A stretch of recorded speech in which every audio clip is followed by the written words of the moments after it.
कब मनाया जाएगा? ओम वासुकी नागाय नमः, ओम नागेंद्राय नमः, ओम नागाधीशाय नमः। नाग पंचमी का जो शुभ पर्व है वह 13 अगस्त 2021 शुक्रवार को मनाया जा रहा है। इस दिन हस्त नक्षत्र का सुंदर सुयोग बन रहा है। इस दिन साध्य और अमृत योग बन रहे हैं। नाग पंचमी की जो विशेषता है वह यह है कि जो पंचमी तिथि है जो प्रारंभ हो रही है वह 12 अगस्त दोपहर के 3:24 से पंचमी तिथि का प्रारंभ हो जाएगी और वह रहेगी 13 अगस्त के 1:42 दोपहर तक के पंचमी तिथि का यह जो है पूरा पर्व रहेगा। पूरे संपूर्ण दिन हम नाग पंचमी का पर्व मनाएंगे। जो विशेष रूप से जो पूजा करने का जो इसके मुहूर्त है वह 8:10 सवेरे से लेकर के 10:19 तक का जो मुहूर्त है वह एक अच्छा, एक शुभ, एक पवित्र मुहूर्त माना गया है। इसके अलावा भी मुहूर्तों में हम नाग पंचमी की पूजा कर सकते हैं, आराधना कर सकते हैं। यह पर्व की विशेषता यह है मित्रों कि काल सर्प योग से जो भी व्यक्ति ग्रसित होते हैं, जिनकी कुंडली में भी काल सर्प योग का जो प्रभाव बनता है, ऐसे जातकों को अपनी काल सर्प की शांति इस मुहूर्त में, इस विशेष मुहूर्त में कराने से विशेष लाभ मिलता है। भगवान शिव की कृपा मिलती है। भगवान शिव जो हैं वह सभी सांपों के धीश हैं, उनके स्वामी हैं, उनके प्रमुख हैं।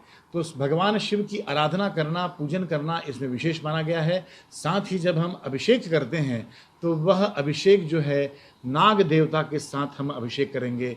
शिव का जब हम अभिषेक करें, शिव पर जब हम जल गिराते हैं गिलहरी के माध्यम से तो वह सर्प देवता के माध्यम से शिव जी पर गिरे।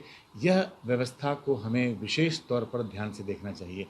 कई लोग इस पर्व पर आटे के बने हुए या मिट्टी के बने हुए शिवलिंग से भी पूजन करते हैं। तो उसमें यह विशेष तौर पर ध्यान रखा जाए कि नाग पंचमी का जो अभिषेक हो वो उस पर्व पर नाग की मिट्टी की आकृति का या आटे की आकृति का बना हुआ होना बहुत ही ज़्यादा आवश्यक माना गया है। इस दिन सजीव नाग की, मतलब जो लाइव नाग होता है, उसकी भी पूजा करने का विधान होता है। इस दिन सांप के दर्शन करना जो है शुभ माना जाता है। जो सपेरे होते हैं वह शहर भर में नाग सांप को लेकर के घूमते रहते हैं और लोगों को उसको जगह जगह दर्शन कराते हैं। तो यह एक अपने आप में शुभता का प्रतीक माना गया है। इस दिन हमें संकल्प लेना चाहिए कि हमारे भीतर का जो जहर है हम उसको प्रकट ना करें, हमारे भीतर के जहर को हम बाहर निकालें। जिस तरह से नीलकंठ भगवान जी ने जब समुद्र का मंथन होता है तो सर्वाधिक मात्रा में निकलने वाले विष को अपने गले में धारण कर लिया था, अपने ऊपर धारण कर लिया था। तो वैसे ही विषमताओं को, प्रतिकूलताओं को, दुख की घड़ी को, विकट स्थितियों को हमें सहनशील होकर, शिव की तरह सहिष्णु होकर के सामना करना है। सुधीर होकर, धैर्यवान होकर जीवन की लड़ाई को लड़ना है, ताकि हम अपने जो जीवन के जो विष हैं, जो कड़वे अनुभव हैं, कड़वी जो लड़ाइयाँ हैं, संघर्ष के जो दौर है, उसको हम सकारात्मक रूप में लें।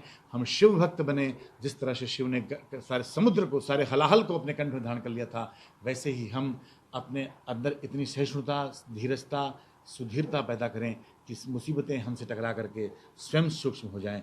यह नाग पंचमी का पर्व आप सभी को बहुत बहुत शुभकामनाएं। श्रावण मास के शुक्ल पक्ष की बेला में पंचमी तिथि को 13 अगस्त को हस्त नक्षत्र के प्रभाव में अमृत और साध्य योग में हम इस शुभ पर्व को कन्या राशि में मनाने जा रहे हैं। सभी शिव भक्तों को बहुत सारी अनंत अनेकानेक अपरिमित शुभकामनाएं। धन्यवाद।